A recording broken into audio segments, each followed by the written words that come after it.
గుండె నిండా ధైర్యం, కష్టాలకు వెరవని సాహసం, సాధించి తీరతామనే తపన, స్వాతంత్ర్యం కోసం ప్రాణాలను లెక్క చేయని త్యాగగుణం, దేశమాత స్వేచ్ఛ ముందు వయసు కోరే సుఖాలు, గడ్డి పోష చందమనే ఋషి భావం.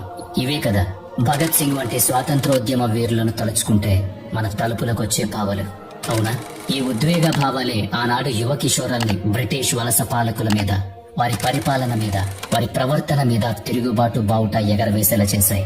దేశమాత స్వేచ్ఛ కోసం ప్రాణాలర్పిస్తాం, అవసరమైతే విద్రోహుల ప్రాణాలు తీస్తాం, మా బలిదానంతో దేశం స్వాతంత్రమవుతుందంటే దానికి సిద్ధం అన్నారు ఆనాటి మన స్వాతంత్ర సమర యోధులు.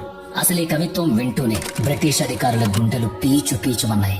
భారత యువత రక్తం మరిగించిన యువ బిడ్డలు మన భగత్ సింగ్, సుఖ్దేవ్, రాజ్గురుల సాహసం, వారి బలిదానం, వీరత్వం భారత జాతి ఎన్నడూ మర్చిపోదు. లాహోర్ జైల్లో ఉరితీయబడ్డ ఈ ముగ్గురు వీరులు సంస్మరణార్థం మార్చి 23వ తేదీన షహీద్ దివస్ అంటే అమరవీరుల దినోత్సవం జరుపుకుంటున్నాం మనం.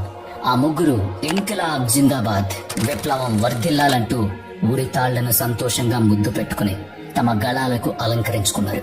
1931 మార్చి 23న ప్రాణత్యాగం చేశారు. వాళ్లలో భగత్ సింగ్, రాజ్గురులు బ్రిటిష్ అధికారి జాన్ సాండర్స్ ను పొరపాటుగా కాల్చి చంపారు. అసలు వాళ్ళు చంపాలనుకున్నది వేరే రాక్షసుల్ని. ఆ తర్వాత అసెంబ్లీలో ఖాళీ ప్రదేశంలో బాంబు పేల్చి స్వయంగా లొంగిపోయారు. అది ఆత్మ బలిదానం ఇచ్చినట్లే. అప్పటికి భగత్ సింగ్ 21 ఏళ్ల ప్రాయంలో ఉన్నాడు. ఆ త్యాగశీలుర ఉరి శిక్షను గాంధీజీ తలుచుకుంటే, ప్రయత్నించుంటే నిలుపుదల చేయగలిగి ఉండేవారేమో.